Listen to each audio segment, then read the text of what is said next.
हाँ सर, अगर किसी कैडेट को ट्रेनिंग के दौरान चोट लग जाती है या एक्सपायर हो जाता है तो उसके परिवार को क्या फैसिलिटी है, क्या मिलता है? देखिए, जवानों के में तो बहुत बढ़िया है।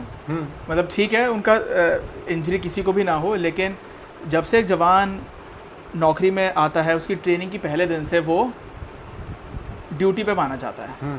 तो अगर दुर्भाग्यवश उसको इतनी चोट लग जाती है कि उसको नौकरी से ही निकालना पड़ रहा है तो उसे डिसेबिलिटी पेंशन या इनवैलिड पेंशन मिल जाती है उसे डिसेबिलिटी पेंशन या इनवैलिड पेंशन नॉर्मली।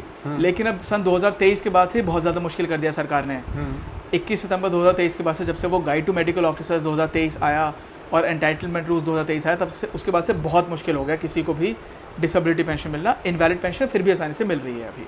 और क्या अग्निवीर भी इसी के अंदर आते हैं? हाँ जी, अग्निवीरों को भी उसी हिसाब से गवर्न किया जाएगा। उनको भी मतलब डिसेबिलिटी पेंशन या इनवैलिडमेंट पेंशन मिलना मुश्किल है आज की तारीख में। इनवैलिड पेंशन फिर भी थोड़ा आसान है, डिसेबिलिटी पेंशन बहुत मुश्किल है।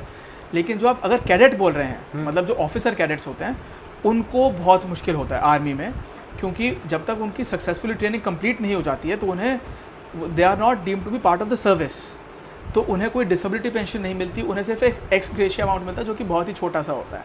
तो वो उस केस में थोड़ा सरकार को कुछ करने की आवश्यकता है।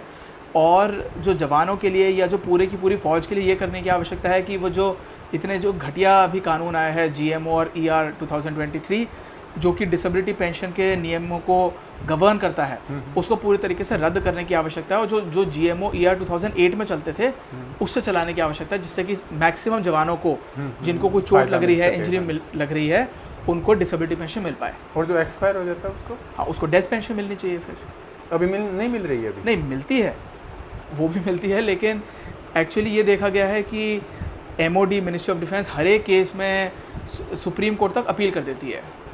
एक्सपायर होने के बाद भी एक केस आया था, बड़े दुर्भाग्यवश, शायद वो जवान था केरला का, मेरे ख्याल से नायक था, केरला तमिलनाडु का होगा। तो वो पेट्रोलिंग में था, मतलब पूरा प्रॉपर फौजी ऑपरेशन के दौरान उसका पैर कहीं फिसल गया, उसकी डेथ हो गई। अंडर ट्रेनिंग नहीं, ऑन ड्यूटी। ओके, मतलब कोई वो ऑपरेशन करने जा रहे थे या वो शायद प्रैक्टिस होगी, लेकिन तब उसकी डेथ हो गई। तो उसकी वाइफ ने अपनी जो लोकल AFT थी, कोची AFT या कोई त्रिवेंद्रम या कोई ऐसे AFT, वहाँ पे मैडम ने केस किया, केस जीती।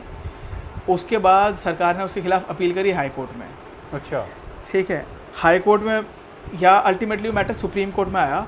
सुप्रीम कोर्ट कह रही है कि यार ये जो बंदा जो मरा है या जिसकी जान गई है, या शहीद कहना ठीक वर्ड नहीं है, जिसने नौकरी के दौरान अपना सुप्रीम सैक्रिफाइस किया है, जिसने अपनी जान को खोया है, वो आपका ही बंदा था, उसको सुप्रीम कोर्ट तक मत घसीटो, उसकी फैमिली को। बिल्कुल बिल्कुल। और आप एक ये प्रॉपर पॉलिसीज बनाइए कि आप किस केस में अपील करेंगे। अगर AFT ने वो डिसीजन दिया आपके खिलाफ, उस जवान की वाइफ के फेवर में अगर डिसीजन दिया, तो आपको कोई जिद नहीं होनी चाहिए, कोई ईगो इशू नहीं होनी चाहिए कि हम आर्मी में तो हम हर एक केस में अपील करेंगे सुप्रीम कोर्ट तक। तो इस प्रकार से मैं ये कह रहा हूँ कि आवश्यकता है इस चीज़। तो ये डेथ के केसेस में भी सरकार अपील करती रहती है, क्योंकि सरकार का बहुत ज़्यादा गलत है, बहुत ज़्यादा गलत बात है। अपना मतलब अपना ही फौजी बंदा, वो पाकिस्तानी बंदा नहीं है, उसके खिलाफ जा रहे हैं, वो पाकिस्तानियों के खिलाफ लड़ रहा है, वो आतंकवादियों के खिलाफ लड़ रहा है, उसके खिलाफ जाके सरकार अपील करती है सिर्फ कुछ पैसे बचाने के लिए। पैसे बचाने और बहुत चीज़ें उनसे बचा लो। मतलब जो फौजी हैं, जो डिसेबल्ड हैं या जिनकी डेथ हो रही है, जिनके परिवार गरीब हैं या जो मुश्किल हालातों में रह रहे हैं, उनसे ही आपको पैसा बचाना, ये बात हजम नहीं होती। अच्छा, ये जवान है जो एक्सपायर हो गया, उनकी फैमिली को AFT में जाना पड़ेगा या कहाँ जाना पड़ेगा? AFT, क्योंकि और AFT यानी कि अपने ही जवान को, अपने ही साथी के लिए कहते हैं कि हम इसको कुछ नहीं देंगे। नहीं, AFT तो कोर्ट होती है, AFT तो ट्रिब्यूनल होती है। तो AFT तो वो जवान की वाइफ का भी पक्ष सुनेगी, और दूसरे विपक्ष में होगी उसका सरकार, विपक्ष में होगी इंडियन आर्मी के वकील साहब, जो जैसे कि जो जैग ऑफिसर्स भी होते हैं, मेरे जानकार हैं दिल्ली के और कुछ जयपुर वगैरह के, चंडीगढ़, बहुत सारे शहरों के मेरे जानकार हैं। तो वो जैग ऑफिसर और वकील साहब वो सरकार की तरफ से लड़ते हैं, और ये मैडम जो हैं, जो जवान है या उसकी वाइफ हैं, वो दूसरी तरफ से होते हैं। और वो AFT वो होती है कोर्ट, वो इन दोनों की बहस को सुनने के बाद डिसीजन देती है कि किसका पक्ष उसे सही लग रहा है। AFT न्यूट्रल है, और AFT ने जो डिसीजन दिया, अगर मान लीजिए AFT वो मैडम के फेवर में, जो विधवा है, जो बेचारी वीर नारी है, जो उसके फेवर में अगर डिसीजन दे रही है, तो उसके खिलाफ जो विपक्ष है आर्मी, वो हायर कोर्ट में अपील कर देती है। तो वो नहीं करना चाहिए। ये मैं बिल्कुल ठीक कर रहा हूँ।